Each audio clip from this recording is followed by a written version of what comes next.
2 Kings 6. Today we're going to be in 2 Kings chapter 6.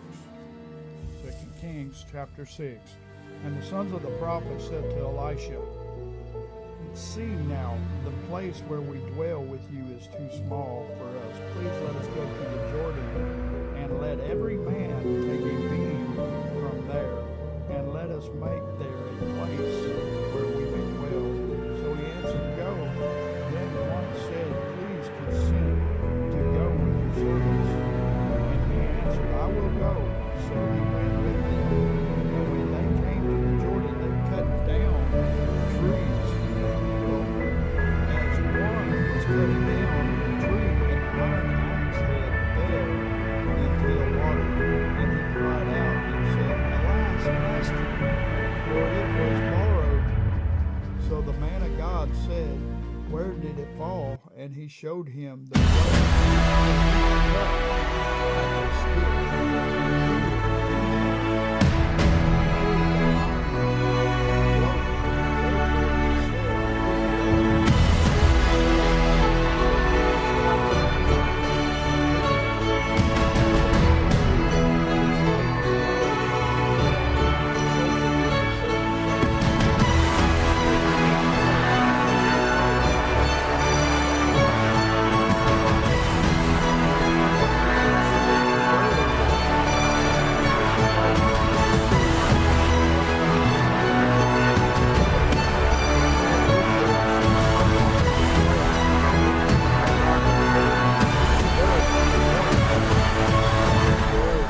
watchful there, not just once or twice. Therefore,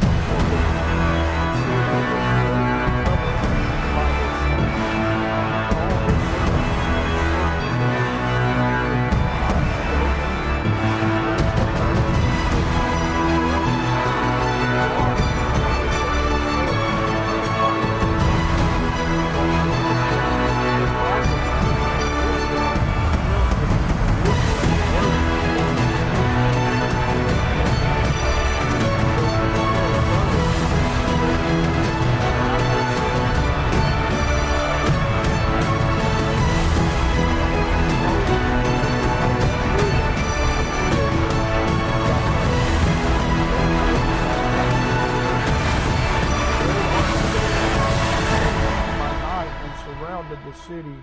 And when the servant of the man of God arose early and went out, there was an army surrounding the city with horses and chariots. And his servant said to him, "Alas, my master, what shall we do?" So he answered, "Do not fear, for those who are with us are more than those who are with him." And Elisha prayed and said, "Lord, I pray, open his eyes that he may see." Then the Lord opened the eyes of the young man, and he saw, and behold, the mountain was full of horses and chariots of fire all around Elisha. So when the Syrians came down to him, Elisha prayed to the Lord and said, "Strike this people, I pray, with the blindness." And he struck them with blindness according to the word of Elisha. Now Elisha said to them, "This is not the way, nor is this the city. Follow me, and I will bring you to the man whom you seek." But he led them to Samaria. So it was, when they had come to Samaria, that Elijah said, "Lord, open the eyes of these men, that they may see."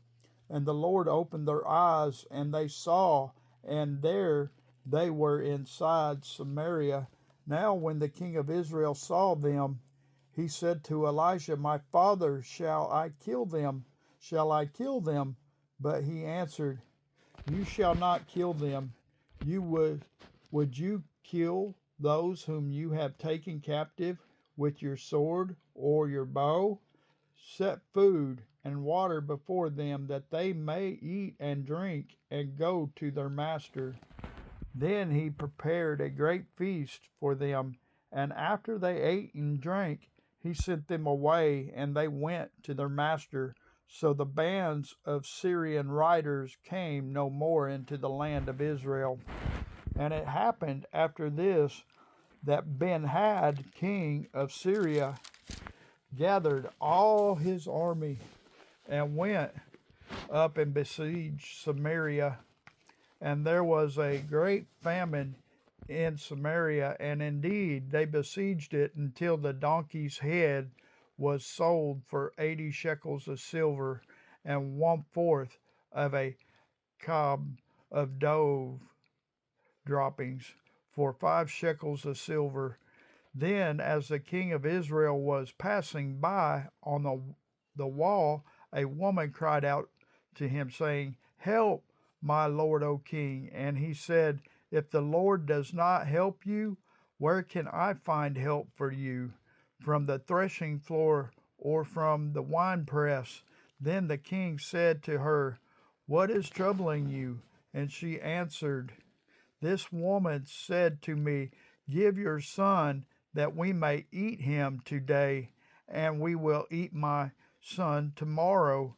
So we boiled my son and ate him. And I said to her on the next day, 'Give your son that we may eat him.'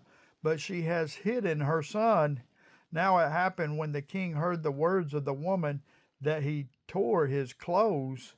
And as he passed by on the wall, the people looked, and there underneath he had sackcloth on his body. Then he said, "God, do so to me, and more also, if the head of Elijah the son of the Sapphire remains on him today."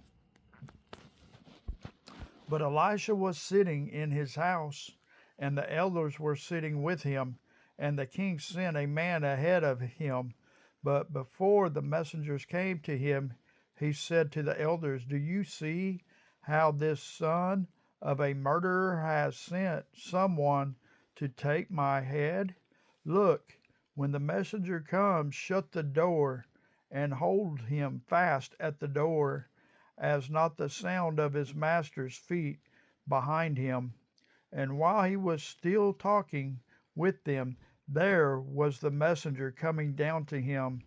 And then the king said, "Surely this is calamity from the Lord. Why should I wait for the Lord any longer?"